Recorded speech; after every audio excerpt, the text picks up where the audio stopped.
नमस्कार दोस्तों, हमारे आज के इस वीडियो में हम बात करने वाले हैं गीगानेट क्या है। दोस्तों वी कंपनी यानी कि वोडाफोन आइडिया द्वारा गीगानेट का बहुत यूज़ किया जा रहा है कि हमारा नेटवर्क गीगा नेटवर्क है। इसके अंदर कस्टमर को ज़्यादा 4G स्पीड और फ्यूचर में ज़्यादा 5G स्पीड देखने को मिलेगी अदर नेटवर्क के मुकाबले।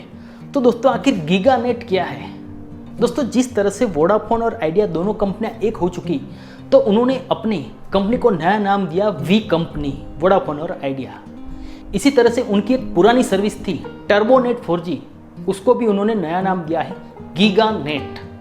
जी हाँ दोस्तों, गीगानेट कुछ भी नहीं लेकिन टर्बोनेट 4G ही है। तो दोस्तों बेसिकली अगर हम टर्बोनेट 4G को समझ लेते हैं तो हमको पता चल जाएगा कि गीगानेट क्या है। तो दोस्तों जानते हैं कि ऐसे कौन से पॉइंट है जो वोडाफोन आइडिया यानी कि वी कंपनी के नेटवर्क को गीगानेट नेटवर्क बनाता है। तो दोस्तों यहाँ पे ऐसे 4 पॉइंट हैं जो वी कंपनी के नेटवर्क को गीगा नेटवर्क बनाता है, जिसकी वजह से हमको इसके अंदर ज़्यादा स्पीड, ज़्यादा 4G स्पीड, फ्यूचर में ज़्यादा 5G स्पीड और अच्छा कवरेज भी देखने को मिलेगा। तो दोस्तों पहला जो पॉइंट निकल के आता है वो है नेटवर्क रिस्ट्रक्चर। दोस्तों आपको पता है कि वोडाफोन और आइडिया दोनों अलग अलग कंपनियाँ थी, दोनों स्वतंत्र वर्क कर रही थी अलग अलग। तो यहाँ पे जब दोनों कंपनियां एक हो चुकी तो ऐसा हुआ कि कई जगह पे, एक ही जगह पे उनके 2 टावर थे। एक जगह पे वोडाफोन का टावर था, उसके साइड में ही आइडिया का टावर था। तो दोस्तों जब कंपनियां एक हो चुकी है तो एक ही जगह पे 2 टावर रखने का कोई मीनिंग नहीं रहता। तो कंपनी ने पहला काम यह किया कि उन्होंने अपने नेटवर्क को रिस्ट्रक्चर किया, जिसको हम गीगानेट 4G का पहला पॉइंट कहते हैं। इसी तरह कंपनी ने अपने पूरे इंडिया के अंदर जितने भी ऐसे टावर थे कि एक ही जगह पे 2 टावर थे, वहां पे उन्होंने एक एक टावर कर दिया। पूरे नेटवर्क को उन्होंने रिस्ट्रक्चर किया, जिसकी वजह से कंपनी की कॉस्ट भी कम हुई, उसकी ऑपरेटिंग कॉस्ट। तो यहाँ पे इसी दौरान कंपनी ने सोचा कि हम हमारे टावर के अंदर नई नई टेक्नोलॉजी, नए नए हार्डवेयर इंस्टॉल करेंगे, जो हमारा दूसरा पॉइंट निकल के आता है। दूसरा पॉइंट है कंपनी ने अपने टावर के अंदर नए नए हार्डवेयर, नई नई टेक्नोलॉजी इंस्टॉल की और यहाँ पे वह टेक्नोलॉजी का नाम है मीमो टेक्नोलॉजी। दोस्तों मीमो टेक्नोलॉजी यानी कि massive input massive output.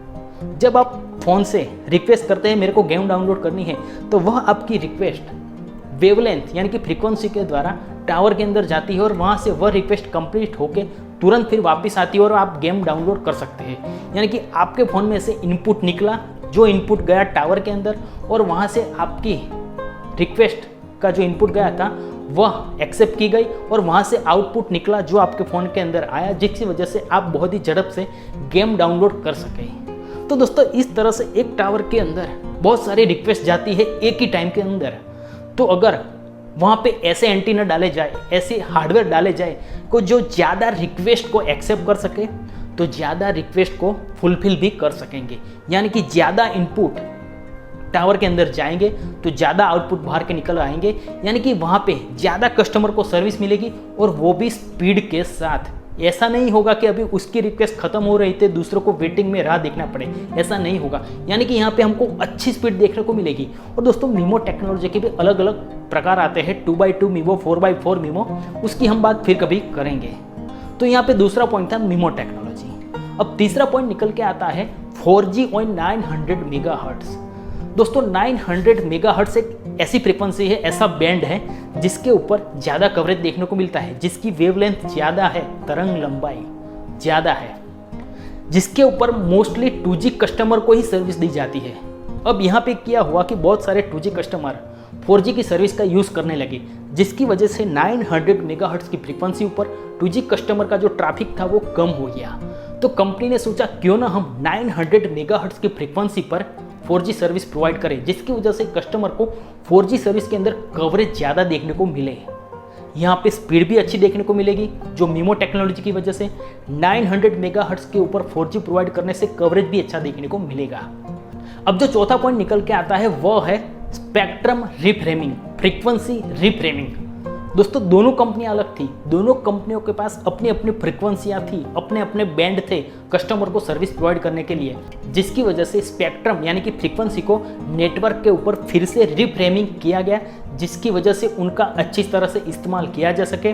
Vodafone और आइडिया दोनों के पास अलग अलग फ्रीक्वेंसियाँ थी, उनको उनके इंजीनियर ने किस तरह से सोचा कि हम इसको किस तरह से यूज़ करें जिसकी वजह से हम इसका महत्तम इस्तेमाल कर सकें, इसके अंदर हम FDD टेक्नोलॉजी यूज़ करें या फिर TDD टेक्नोलॉजी यूज़ करें, वह उन्होंने डिसाइड किया। तो इस तरह से यह 4 point network restructure, memo technology, 4G और 900 मेगाहर्ट्ज और स्पेक्ट्रम रिफ्रेमिंग, फ्रीक्वेंसी रिफ्रेमिंग, इन चारों पॉइंट को जब मिलाते हैं तो वोडाफोन आइडिया यानी कि वीक कंपनी है, उनकी 4G सर्विस बढ़ जाती है, उनका 4G कवरेज बढ़ जाता है और यह नेटवर्क रिस्ट्रक्चर किया गया है, जिसकी वजह से यह 5G रेडी भी हो जाता है। तो हमको 5G के अंदर भी बेहतरीन स्पीड और कवरेज देखने को मिलेगा। इसी वजह से कंपनी ने इस नेटवर्क को नाम दिया है गीगानेट नेटवर्क। ऐसे तो टर्बोनेट 4G भी नाम दे सकती थी, लेकिन अगर कंपनी का नाम नया हो गया है तो उसकी सर्विस का भी उन्होंने नाम चेंज कर दिया, गीगानेट नेटवर्क। तो दोस्तों गीगानेट नेटवर्क एक 5G रेडी नेटवर्क है, जिसके अंदर अच्छी 4G स्पीड भी आप लोग को देखने को मिलेगी कई जगह पे जहाँ पे यह प्रोसेस पूरी हो चुकी होगी वहाँ पे। तो दोस्तों गीगानेट यही है, बाकी कुछ नहीं। अगर आपको यह वीडियो पसंद आया तो इस वीडियो को लाइक कीजिए, शेयर कीजिए और अगर आपने चैनल को अब तक सब्सक्राइब नहीं किया तो सब्सक्राइब कर लीजिए। आभार, धन्यवाद, थैंक यू।